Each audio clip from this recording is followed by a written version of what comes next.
여호수아 7장 1절에서 15절 말씀 봉독하겠습니다. 이스라엘 자손들이 온전히 바친 물건으로 말미암아 범죄하였으니 이는 유다 지파 세라의 증손 삽디의 손자 갈미의 아들 아간이 온전히 바친 물건을 가졌습니다. 여호와께서 이스라엘 자손들에게 진노하시니라. 여호수아가 여리고에서 사람을 베델 동쪽 벳아웬 곁에 있는 아이로 보내며 그들에게 말하여 이르되 올라가서 그 땅을 정탐하라 하매 그 사람들이 올라가서 아이를 정탐하고 여호수아에게로 돌아와 그에게 이르되 백성을 다 올라가게 하지 말고 2-3천 명만 올라가서 아이를 치게 하소서.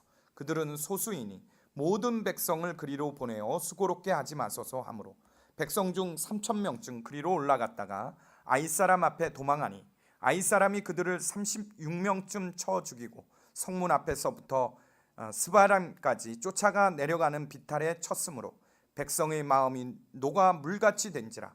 여호수아가 옷을 찢고 이스라엘 장로들과 함께 여호와의 궤 앞에서 땅에 엎드리며 머리에 티끌 뒤집어 쓰고 저물도록 있다가 이르되 슬프도소이다. 주 여호와여 어찌하여 이 백성을 인도하여 요단을 건너게 하시고 우리를 아모리 사람의 손에 넘겨 멸망시키려 하였나이까. 우리가 요단 저쪽을 만족하게 여겨 거주하였더라면 좋을 뻔하였나이다. 주여 이스라엘의 그 원수들 앞에서 돌아섰으니 내가 무슨 말을 하오리까. 가나안 사람과 이 땅의 모든 사람들이 듣고 우리를 둘러싸고 우리 이름을 세상에서 끊으리니 주의 크신 이름을 위하여 어떻게 하시려 하나이까 하니 여호와께서 여호수아에게 이르시되 일어나라. 어찌하여 이렇게 엎드렸느냐. 이스라엘이 범죄하여 내가 그들에게 명령한 나의 언약을 어겼으며 또한 그들이 온전히 바친 물건을 가져가고 도둑질하며 속이고 그것을 그들의 물건들 가운데에 두었느니라. 그러므로 이스라엘 자손들이 그들의 원수 앞에 능히 맞서지 못하고 그 앞에서 돌아섰나니 이는 그들도 온전히 바친 것이 됨이라. 그 온전히 바친 물건을 너희 중에서 멸하지 아니하면 내가 다시는 너희와 함께 있지 아니하리라. 너는 일어나서 백성을 거룩하게 하여 이르기를 너희는 내일을 위하여 스스로 거룩하게 하라. 이스라엘의 하나님 여호와의 말씀에 이스라엘아 너희 가운데에 온전히 바친 물건이 있나니 너희가 그 온전히 바친 물건을 너희 가운데에 죄하기까지는 너희 원수들 앞에 능히 맞서지 못하리라. 너희는 아침에 너희의 지파대로 가까이 나오라. 여호와께 뽑히는 그 지파는 그 족속대로 가까이 나올 것이요 여호와께 뽑히는 그 족속은 그 가족대로 가까이 나올 것이요 여호와께 뽑히는 그 가족은 그 남자들이 가까이 나올 것이며 온전히 바친 물건을 가진 자로 뽑힐 자를 불사르되 그와 그의 모든 소유를 그리하라. 이는 여호와의 언약을 어기고 이스라엘 가운데서 망령된 일을 행하였음이라 하셨다 하라. 아멘. 하나님의 말씀입니다. 다 자리에 앉으시기 바랍니다.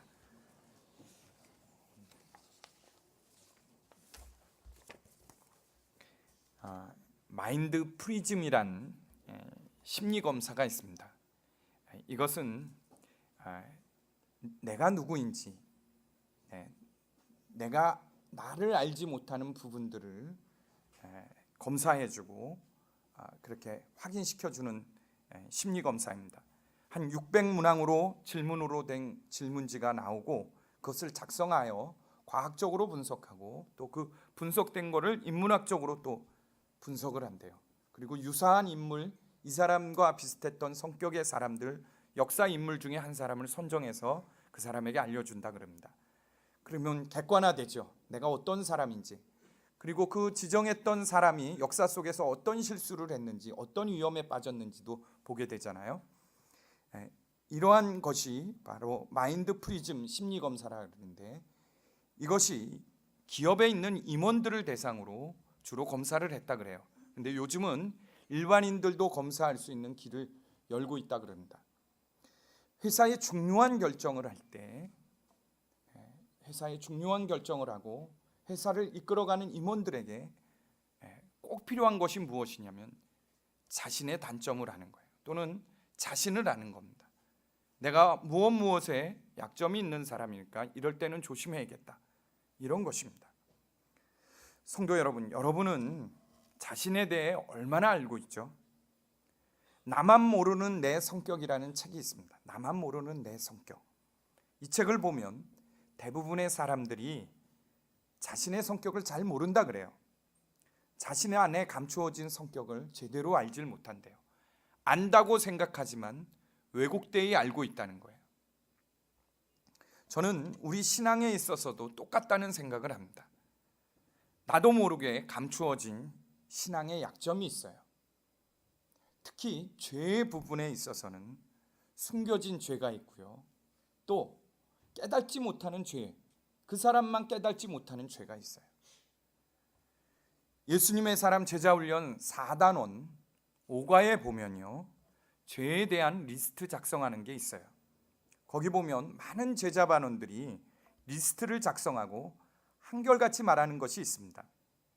이것도 죄가 된다고 생각해 보지 않았습니다. 그런 항목 중에 몇 가지를 고르라면 이런 겁니다.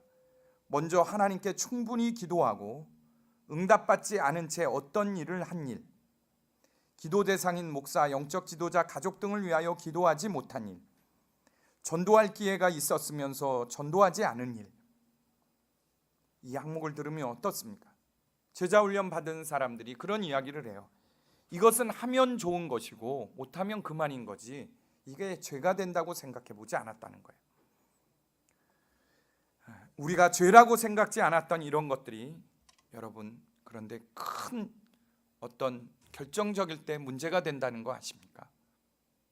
이게 죄라고 생각지 않았는데 결정적인 순간에 우리의 발목을 잡는 거예요. 하나님은 오늘 본문을 통해 이것을 말씀하고 있어요.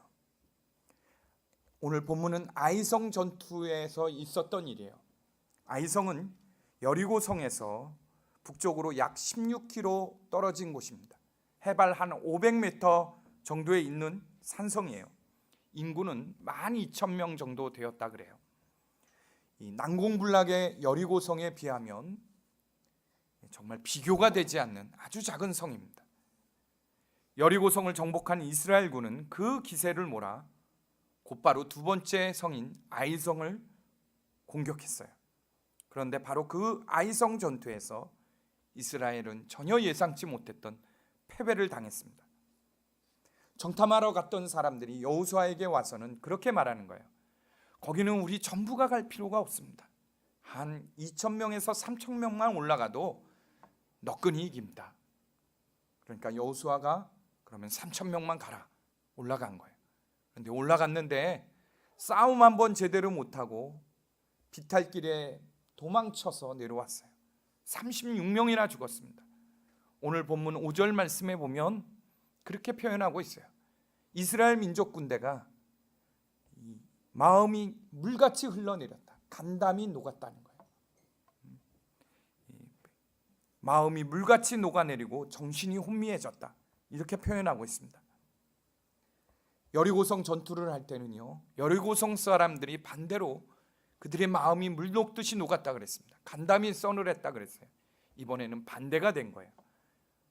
이스라엘 민족이 그 여리고성보다 더 작은 성의 전투에 나갔다가 간담이 서늘해서 내려온 거예요.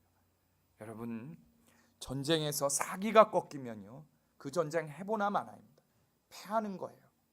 지는 겁니다. 아무리 무기가 우수하고 군인이 많아도 기가 꺾이면 지는 거예요. 이스라엘 민족 전체가 위기입니다. 위기예요. 왜 그 견고한 여리고성을 무너뜨린 이스라엘 백성이 그보다 훨씬 작은 아이성 앞에서는 이렇게 무너진 걸까요? 오늘 6절 말씀을 보면 아이성 전투에서 대패하자 여호수아와 이스라엘 백성들이 옷을 찢고 재를 뒤집어 쓰고 하나님 앞에 통곡했어요. 오늘 본문에 보면 6절 말씀에 보면 통곡했다 그랬습니다. 그들이 하나님께 그렇게 기도해요. 여호수아가 원망 반 하나님 앞에 부르짖어 기도해요. 하나님, 우리가 에덴 이쪽에 있었을 때 차라리 건너오지 않았다면 이런 일은 당하지 않을 텐데 왜 우리를 건너게 하셔서 여기서 자멸하게 하십니까? 하나님, 우리가 원수 앞에 이렇게 무너졌는데 가나안 땅 족속들이 뭐라 하겠습니까? 뭐라 하겠습니까? 아이성 전투에서 패배하고 하나님께 원망하며 부르짖는 거예요. 그런데 하나님이 11절 말씀에 여호수아에게 이렇게 말해요. 이스라엘이 죄를 지었다. 이스라엘이 죄를 지었다. 이 말을 들었을 때 여호수아는 어떤 마음이었을까요? 이스라엘 백성들은 어떤 마음이었을까요? 자신도 알고 있는 죄라면 우리가 죄를 지었습니다. 회개가 될 거예요. 그죠? 죄가 뭔지를 알면 회개가 되죠. 근데 이스라엘 백성들은 여호수아도 무슨 죄인지를 모르는 거예요. 우리가 죄를 짓다니. 아마 그런 마음이었을 것 같아요. 오래전에 저도 그런 적이 있어요. 새벽 기도 나가면 기도가 안 돼요. 기도의 자리에 앉았어도 너무 냉랭해요. 기도를 그렇게 해도 하나님의 응답을, 하나님을 느낄 수가 없었습니다. 그래서 매일 새벽에 나가서 기도했어요. 하나님, 기도하는 중에 그런 마음을 주시더라고요. 만약 내가 죄가 있어서 회개할 것이 있다면 하나님 회개하겠습니다. 근데 하나님이 회개할 것이 있다는 거예요. 뭘 회개해야 하나? 그래서 매일 가서 다 또 회개하고 회개할 것이 무엇이 있나 다 했어요. 그래도 냉랭한 거예요. 하나님께 내가 회개할 것이 있다면 말씀해 주세요. 깨닫게 해주세요. 그랬더니 하나님이 한 일을 말씀해 주었어요. 그게 뭐냐면 부목사일 때 저 위에 선임 목사님이 계셨습니다. 그 선임 목사님하고 어떤 문제 때문에 제가 이야기를 했는데 말대꾸를 했어요. 내가 보기에는 내가 옳은 거예요. 이렇게 하는 것이 맞는 겁니다. 그래서 그분에게 막 이렇게 따졌는데 그분이 그냥 다 받아들이더라고요. 저는 잊어버렸습니다. 그런데 하나님이 가서 사과하라는 거예요. 그리고 나서 제가 선임이 되고 수석이 되니까 밑에 사람이 저에 대해서 그렇게 하면 가슴이 찢어진다는 것을 알겠더라고요. 왜 하나님이 회개하고 가서 그분의 마음을 풀라고 했는지를 알겠더라고요. 아마 여호수아도 이스라엘이 죄를 졌어 이렇게 말할 때 동일한 마음이었을 것 같아요. 무슨 죄가 있는데요? 네, 오늘 하나님이 곧바로 말씀해 주십니다. 뭐라고 말씀하시냐면 바로 너희들이 하나님과 약속한 대로 그 약속을 다 지키지 않고 명령을 어겼다는 거예요. 주님께 바쳐야 할 물건을 도둑질하여 감췄다는 거예요. 하나님은 여리고성 전투에서 이스라엘 백성에게 명령했어요. 여호수아 6장 18절에서 19절 말씀에 보면 분명히 말씀하셨습니다. 너희는 온전히 바치고 그 바친 것 중에서 어떤 것이든지 취하여 너희가 이스라엘 진영으로 바치는 것이 되게 하여 고통을 당하게 되지 아니하도록 오직 너희는 그 바친 물건에 손대지 말라. 은금과 동철 기구들은 다 여호와께 구별될 것이니 그것을 여호와의 곳간에 드릴지니라 하니라. 그런데 이스라엘 백성 중에 탐이 나서 가보니까 여리고성 전투에 들어가 보니까 거기에 시날산 외투가 있는 거예요. 우리로 얘기하면 아마 고급 모피 정도 되겠죠. 그게 탐이 난 거예요.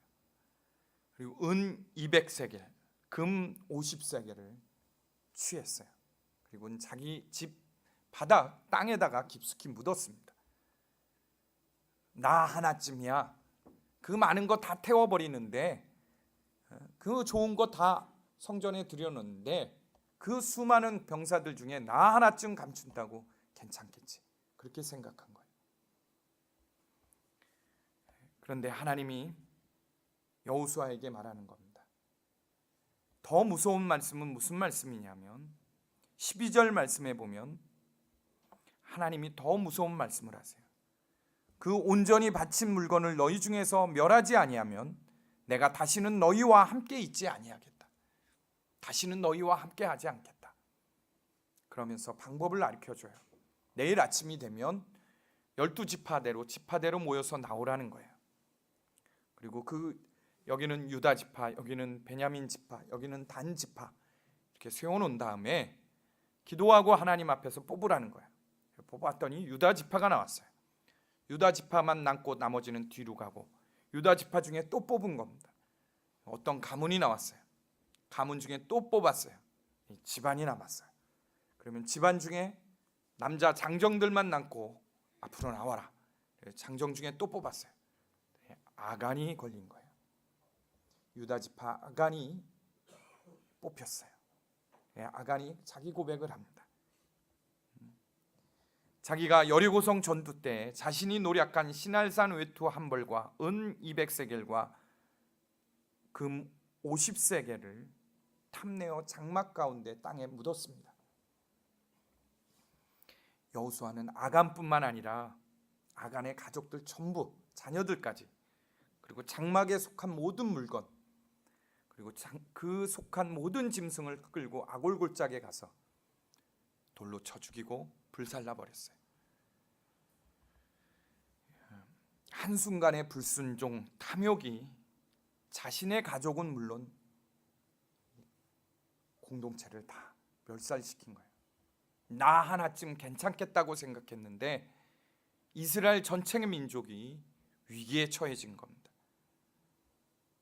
아이성 전투는 이스라엘이 가나안 정복 전쟁에서 패한 처음이자 마지막 전쟁이었습니다. 승승장구할 때 여러분 조심하셔야 돼요. 여리고성 싸움에서 들어가서 그들을 정벌할 때 한 사람이 하나님의 명령을 어겼어요. 하나님의 말씀은 어긴 결과는 죽음입니다. 개인뿐만 아니라 가족이 파멸되고 공동체가 무너져요. 저는 성도님들 중에 몰래 섬기고 나 하나쯤은 괜찮겠지 생각하고 했다가 어려움을 당하는 가정들 참 많이 봅니다. 우리 몇 년 전이 아니죠. 작년 4월 달에 신문에 난 기사를 보니까 4월 달에 그런 기사가 났더라고요. 학원 강사가 학부형을 불러갖고는 얘기를 한 거예요. 당신 우리 학원 계속 자녀 데리고 나오면 내가 당신 아들 성적 책임져 주는데 잘 가르쳐줘서 책임지는 게 아니라 자기가 이 시험을 주관하는 모의고사랑 학력고사 수능 시험을 주관하는 거기 기관에 있는 사람을 아니까 시험지를 내가 빼줄 테니까 아들 걱정하지 말고 학원에 계속 다니게 해라 그랬어요. 그리고는 실제로 학교 선생님하고 짜고는 모의고사 시험지를 이 스마트폰으로 찍어서 보내면 그걸 받아서 아이들을 준 거예요. 그러고는 수능 때가 됐을 때는 돈을 또 더 많이 받았습니다. 그리고 수능 시험지라고 돌렸는데 그게 수능 시험에 나오지를 않았어요. 그러니까 이 학부형들이 부끄러운지도 모르고 고발을 했어요. 그래서 재판을 받은 거예요. 4월 달에 재판이 났는데 신문 기사에 보니까 학원 강사보다 부모를 더 도대체 자녀에게 뭘 보여주려고 그렇게 했는지, 그리고 그 자녀에게 인터뷰를 했어요. 자기가 시험 때 되면 학교에서 시험지가 나오니까 모의고사 그걸로 해서 내신 등급이 높아진 거예요. 그리고 그거 믿고 학력고사도 잘 준비를 안 한 거예요. 그들의 실력이라면 한 2, 3등급 나올 애들이 그렇게 준비를 안 해갖고 한 4, 5등급이 나왔다는 거예요. 그리고 지금은 공부하는 방법 패턴을 잃어버렸다는 거예요. 괜찮겠지 했던 죄가 그렇게 된 거예요. 전에 있던 교회에 있을 때 우리 성도님 중에 한 분이 남편을 낳았어요. 남편이 운전하시는 분인데 친구 따라서 재미삼아 한번 가봤던 경마장이, 과천에 있는 경마장이 매번 가게 되고 돈을 많이 잃은 거예요. 그리고 회복해야겠다는 마음으로 돈이 생기면 운전하면 거길 간 거예요. 그렇게 하다가 빚도 엄청나게 졌어요. 이게 나중에 숨기고 하다가 이제 돈이 눈덩이처럼 일어나니까 아내한테 말한 겁니다. 아내가 이번엔 용서해 주겠다. 대신에 당신이 교회를 나와라. 그러면 정리하고 가족들도 자녀들도 다 용서하기로 했어요. 남편이 나왔습니다. 밑사람에서 간증도 했어요. 되게 열심히 교회를 다녔습니다. 우리는 아내도 자식들도 우리 성도들도 다 그 사람이 변화된 줄 알았어요. 근데 얼마 지나지 않아서 난리가 났어요. 알고 봤더니 또 간 거예요. 그리고 가족들 자녀들 모르게 또 한 거예요. 빚을 진 거예요. 엄청나게 진 거예요. 이제는 어떻게 수습할 차원도 안 돼요. 사체를 끌어쓰고 가족이 깨졌어요. 숨기고 한 죄가, 아간과 같은 죄가 가족에게 엄청난 고통을 주는 거예요. 교회 신방하다 보면 그런 얘기 간혹 해요. 저희 집은요, 옛날에는 부자였어요. 근데 저희 아버지가 도박을 해서 우리가 이렇게 가난하고 힘들게 삽니다. 아버지가 술로 다 날렸습니다. 뭘로 다 날렸습니다. 그 이야기를 해요. 근데 거기에 자녀들도 있습니다. 손자 손녀들이죠. 할아버지 보지도 못했어요. 할아버지는 영원히 기억되는 거예요. 우리 할아버지는 우리 도박을 해갖고 우리가 이렇게 지긋지긋하게 고생하게 한다. 우리 할아버지가 지은 죄 때문에 우리가 이렇게 힘들다. 한 사람의 죄가 가정을 힘들게 하고요, 나라 전체를 쑥대밭으로. 우리 보세요. 지난번 미국 그 박근혜 대통령 갔을 때 한 사람이 그 성추행한 사건이 얼마나 세계적인 망신거리가 됐습니까? 그러지 않아도 우리나라 음란공화국이라고 칭해지는데 한 사람이 망치는 거예요. 성도 여러분, 교회도 직장도 마찬가지입니다. 나 하나쯤이야. 나 하나쯤이야. 오늘 전투는요, 난공불락의 여리고성을 무너뜨린 그 승리의 현장에서 일어난 일이에요. 우리 교회도 입당 건축을 마치고 정말 영적으로 깨어 있어야 할 때야. 나 하나쯤이야. 이것이요, 다 무너지는 겁니다. 깨어 기도하세요. 나 한 사람의 불순종함으로 공동체 전체가 아픔을 겪을 수 있고요, 가정도 직장도 마찬가지입니다. 그런데 오늘 본문에 보면요, 아간의 죄보다 더 숨겨진 죄가 있었어요. 그 죄가 무슨 죄인 줄 아십니까? 여호수아가 하나님께 기도하지 않은 죄예요. 승리의 기쁨에 도취한 이스라엘 민족과 이 이스라엘 군대와 여호수아가요, 교만에 빠졌습니다. 정탐꾼을 보내고 보니까 눈앞에 보이는 거가 작아 보여요. 인원 숫자에도 우리가 더 많아요. 야, 거기는 다 갈 필요도 없어. 한 2-3천 명만 가면 됩니다. 여호수아가 보고를 듣고요, 그렇게 하라 그랬어요. 이제는 더 이상 우리가 할 수 있으니 하나님의 도움은 필요 없다는 겁니다. 하나님 의지하지 않겠다는 거예요. 이것이 아간의 죄도 막을 수 있는 또 하나의 죄였던 거예요. 만약 여호수아가 여러분 기도했다면 어떻게 했을까요? 여리고성 전투 때는 하나님의 군대 장관이 작전을 지휘했습니다. 하나님이 작전을 지휘했어요. 이 전쟁은 하나님이 계속해서 말했습니다. 이것은 하나님과 내가 하는 전쟁이지 너희가 하는 전쟁이 아니다. 여리고성 무너뜨릴 때 생각해 보세요. 그게 타당한 얘기입니까? 그 견고한 성을 7일 동안 돌고, 그것도 침묵하며 돌다가 일곱째 날 마지막 7바퀴를 돌고 소리를 질러라. 그러면 무너질 것이다. 상식적으로 이게 받아들일 수 있는 거예요. 근데 이스라엘 백성들은 하나님이 군대 지휘관이기 때문에 순종했어요. 그리고 성은 무너졌습니다. 하나님은 수차례 보여줬어요. 이 전쟁의 지휘관은 하나님이라는 것을 수차례 말해주었습니다. 요단강을 건널 때도 그랬고, 여리고성을 무너질 때도 그랬고.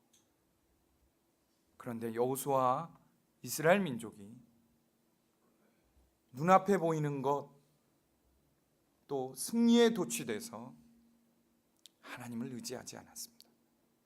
만약 여호수아가 기도했다면 하나님이 침묵하셨을까요? 하나님, 아이성이 한 2-3천 명만 가도 된다 그러는데 정말 2-3천 명만 보낼까요? 그러면 하나님이 분명히 말씀하셨을 거예요. 나는 너희와 같이 가지 않는다. 너희에게 죄가 있다. 공격하기 전에 말했을 거예요. 그러면 아이성 전투는 패하지 않았을 텐데, 엎드려 통곡하지 않아도 됐을 텐데, 지고 나니까 그제서 통곡하는 거예요. 하나님 앞에 무너지고 나니까 통곡하고 기도하는 거예요. 그 이전에 했다면 통곡할 일도 없을 텐데, 그죠? 기도하지 않은 죄가 아간의 죄보다 더 숨겨진 죄였던 거예요. 성도 여러분, 왜 기도하지 않죠? 우리는 왜 기도하지 않습니까? 왜 하나님께 묻지 않죠?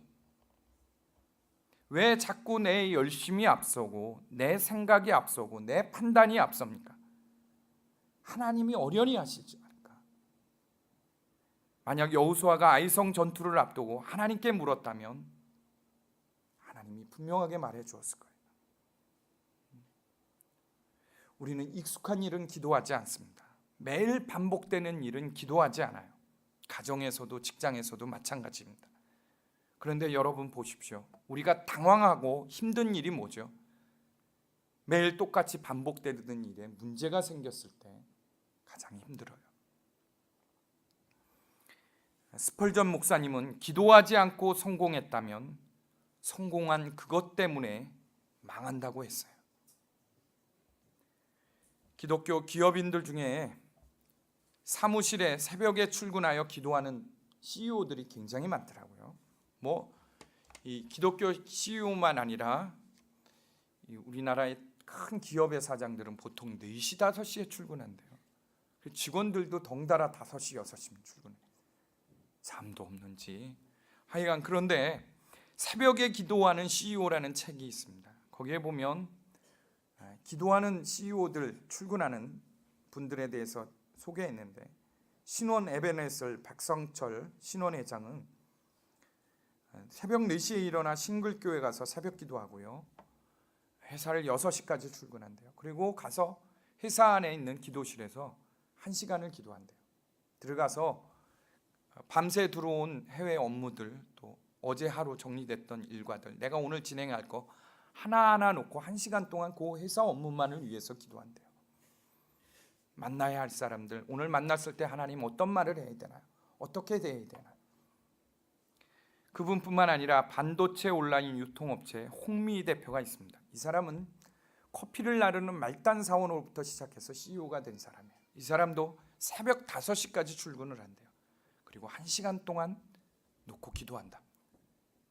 근데 그 사람뿐만이 아니에요. 곳곳에 여기 이름 한 11사람이 소개됐는데 다 새벽에 그렇게 일찍 출근해서 회사에서 1시간 기도하고 시작하는 사람들이더라고요. 우리는 매일 반복되는 일은 기도하지 않아요. 하나님 필요 없다고 생각합니다. 이게 교만인 거예요. 또 하나는 왜 기도하지 않나? 내가 할 수 있는 일은 기도하지 않습니다. 내가 할 능력으로 해결하는 건 해야 하고 그렇게 해야 된다고 생각해요. 옛날 구한말 때 선교사님들이 들어와서 전도를 했는데 그 동네에 양반 한 분을 전도한 거예요. 근데 이분을 전도했는데 이분은 꼭 주일 예배 한 번만 오는 거예요. 그래서 오랜 동안 신앙생활을 해도 한 번만 오길래 선교사님이 말을 했답니다. 우리 성도님, 이제는 신앙 연수도 됐고 그랬으니까 새벽 기도도 나오고 수요 예배도 나오고 이렇게 나오시라고 그랬더니 그분이, 그 양반이 하시는 말씀이 그러시더래요. 우리 하나님 아버지를, 어르신을 그렇게 귀찮게 해서 되겠습니까? 웬만한 건 제가 다 처리하고 중요한 문제만 있을 때 오겠습니다. 그러더래요. 우리 신앙인들 중에도 그런 분 있지 않아요? 그래서 기도하지 않는 거예요. 여러분, 하나님의 아들이신 예수님은요, 매 순간 기도했어요. 하나님이 말씀하시지 않으면, 하나님 아버지께서 보여주시지 않으면 나는 행하지 않는다 그랬습니다. 요한복음 5장에 있는 말씀이에요. 하나님의 아들도 기도하고 하나님이 말씀해야 보여줘야 행동하는데 우리는 대범해요. 그렇죠? 오늘 여호수아 같지 않아요? 우리가 마음대로 해놓고 일이 안 되면 하나님 원망하는 거예요. 왜 나를 막지 않았냐? 왜 나를 여기까지 오게 해서 힘들게 하냐? 오늘 본문을 통해 하나님이 말씀하세요. 나 하나쯤이야 괜찮겠지 했던 아간의 죄가 얼마나 큰 죄인가를 보여줍니다. 이스라엘 민족의 존폐를 좌우하는 거예요. 그뿐만 아니라 여호수아가 눈에 보이는 것을 믿고 하나님께 기도하지 않은 죄도 숨겨진 또 하나의 죄였던 거예요. 우리 안에도 아간과 같은 죄가 있을 수 있어요. 감추고 숨기는 죄가 있을 수 있습니다. 우리 전에도 제가 한번 이해하러 말씀드렸지만 제자 훈련하신 성도님 중에 나중에 간증을 하는데 그런 간증을 하시더라고요. 그 제자 훈련 기간 동안에 있었던 일이에요. 본인이 음란 사이트 들어가는 것 그렇게 끊으려고 기도해도 안 되더래요. 몇 번을 기도하고 기도해도 끊었다가도 점심 먹고 쉬는 시간에 인터넷 한번 클릭했다 자기도 모르게 들어가더래요. 그런데 어느 날 집에 일찍 돌아올 일이 있어서 집을 돌아왔더니 중학교 들어간 아들이 거실에서 컴퓨터를 후다닥 끄는데 보니까 음란 사이트인 거예요. 분노가 화가 막 일어나갖고 아이를 막 때렸대요. 때리다가 하나님이 그 마음을 주시더래. 누굴 때리냐? 네가 죄를 지니 아들도 그렇지. 아들을 붙잡고 통곡하고 울었대요. 그리고 끊었대요. 여러분, 아간과 같은 죄가 나 혼자 그냥 묻고 가면 된다는 죄가 끊지 못하는 죄가 자식을 망치고 가족을 망쳐요. 기업을 망칩니다. 아간보다 더 숨겨진 죄, 하나님의 명령 불순종인 죄, 내가 깨닫지 못하는 죄, 그것도 깨닫게 해달라 그러십시오. 우리 예수님께서는 분명히 말씀하셨어요. 십자가의 능력은 어떤 죄도 다 용서하고 깨끗게 합니다. 로마서 5장 8절 말씀에 그러면 이제 우리가 그의 피로 말미암아 의롭다 하심을 받았으니 더욱 그로 말미암아 진노하심에서 구원을 받을 것이다. 어떤 죄도 다 깨끗게 하고 구원하십니다. 그리스도의 보혈을 의지하세요. 회복시키십니다. 우리 이름 되면 다 아는 사람이에요. 전 정권에서 비서실에서 근무했던 사람입니다. 아주 스캔들로 나라가 시끌벅적했죠. 잊어질만 하면 이분들이 한 번씩 책을 내갖고 또 기억나게 하는 분이에요. 그런데 최근에 인터넷에 이분들이 결혼 생활 이혼했다 뭐 관심들이 많으니까 그랬더니 또 이 여성 동화에서 그 집을 추적했더라고요. 부부가 이혼했나 안 했나. 근데 보니까 이혼하지 않았어요. 그 기사를 거기 나온 내용을 보니까 대법원 판정까지 갔어요. 근데 그 변호했던 변호사가 강남에 있는 애치교회 안수 집사였습니다. 이 부부에게 재판 끝나는 날 다음 주에 교회를 오라고 초청을 한 거예요. 재판 과정에서 권면했겠죠. 그 두 부부가 교회에 왔어요. 거기 여성 그 잡지에 보니까 등록한 날짜까지 이야기를 하더라고요. 그래서 결국은 등록하고 신앙생활을 해요. 아내가 제발 이제 오지 않았으면 좋겠다는 생각해 보세요. 그 일 터지고 나서 그 본인 당사자뿐만 아니라 가족이 겪어야 했던 일을 생각해 보세요. 자식들이 겪어야 했던 일을 생각해 보세요. 그런데도 그 분은 신실한 불교 신자였습니다. 그 제목이 2개였는데 결국은 대법원 재판 가서 그 받았던 재판 제목 중에 하나가 어디 사찰에 지원해 준 거예요. 불법으로 지원해 준 거가 제목에 걸렸었습니다. 독실한 불교 신자였는데 그 일을 통해 교회로 왔어요. 부부가 함께 지금 신앙생활하고 있다 그래요. 그 교회에서. 부인이 얼마나 용서하기 힘들었겠습니까? 네, 주님의 십자가 사랑 안에서 회복하는 거예요. 여러분, 요한일서 1장 9절 말씀에 만일 우리가 우리 죄를 자백하면 그는 미쁘시고 의로우사 우리 죄를 사하시며 우리를 모든 불의에서 깨끗게 하실 것이라 그랬어요. 우리 하나님 앞에 이 시간 기도합시다. 하나님, 오늘 말씀을 듣고 내가 회개합니다. 어떤 것도 걸림돌이 되지 않게 해 주십시오. 아간의 죄가 있다면 깨끗게 하옵소서. 또 아간의 죄보다 더 깊은 숨겨진 죄, 이스라엘 백성들처럼 하나님 깨닫지 못하는 죄가 있다면 깨닫게 해 주십시오. 하나님을 의지하지 못하고 기도하지 않고 행했던 죄들 주님이 용서하여 주십시오. 오늘 성찬을 받습니다. 예수 그리스도의 몸과 피를 받습니다. 주님, 거룩함으로 나와 받게 하여 주십시오. 주님, 회개합니다. 우리 함께 회개하겠습니다. 기도합시다.